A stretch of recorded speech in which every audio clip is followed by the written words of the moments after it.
9 ans après Fury Road, la saga Mad Max est de retour au Festival de Cannes avec Furiosa et ça déménage toujours autant.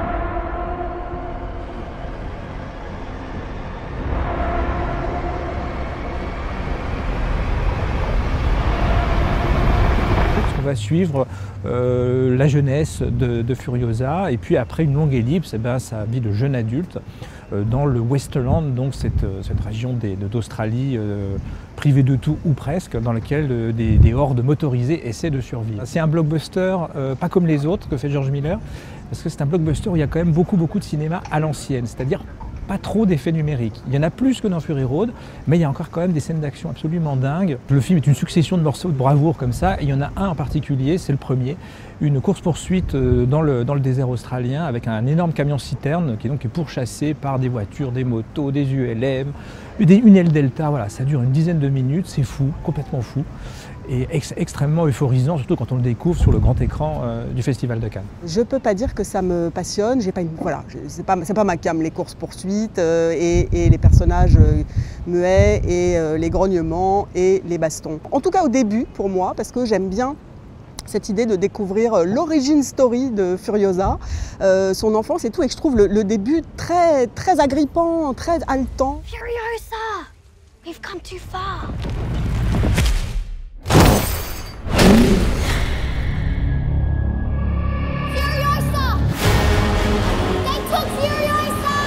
Les choses se compliquent après parce que comme à chaque fois le film fait 7h12 et 7h12 pourquoi? Pour vous raconter comment elle a perdu son bras. Mais je vais vous le dire moi. Non, je vous le dis pas parce que je vais me faire casser la gueule. Il y a une attaque spectaculaire et puis après il y a une deuxième attaque spectaculaire et puis la troisième, je ne sais plus qui attaque qui, pourquoi, je m'en fous, il faut que ça s'arrête parce que ça casse la tête, c'est beaucoup de bruit et de fureur. Une fois qu'on a vu le super camion, les attaques à moto avec parachute ascensionnel intégré, les gens qui se lancent des bombes qui explosent dans tous les sens, etc.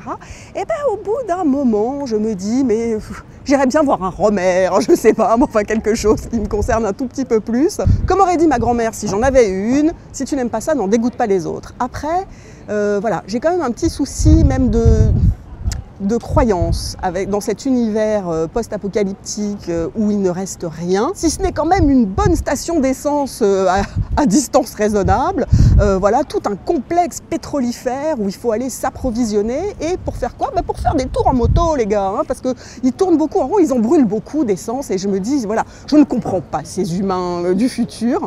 My mother was magnificent. And he took it all from me. Who do we have here? Alors Furiosa, c'est Anya Taylor-Joy, l'actrice qui monte, cette actrice au drôle de physique qu'on avait découvert dans la série télé Le Jeu de la Reine. Et elle s'en sort plutôt pas mal.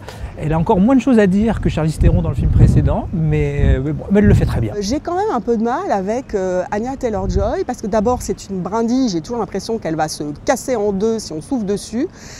Et ensuite, moi j'ai besoin que les personnages, pour qu'ils existent un peu, j'ai besoin qu'ils dorment, j'ai besoin qu'ils mangent, j'ai besoin que de temps en temps ils boivent un verre d'eau, il ne se passe rien, elle ne fait que se bagarrer, conduire, se suspendre, éviter des flingues, etc. Heureusement, il y a quand même un petit côté un petit peu sentimental qui pointe son nez. Ça dure pas longtemps, mais j'étais réveillée. Dans les personnages, il y en a des intéressants. Il y en a un en particulier, Dementus, qui est joué par Chris Hemsworth, qu'on avait vu avec un grand marteau dans le film Thor.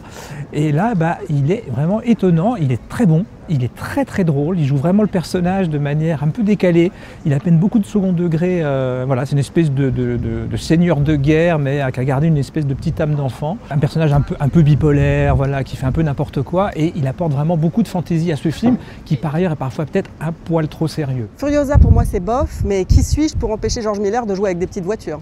Furiosa, ça dépote et c'est bien.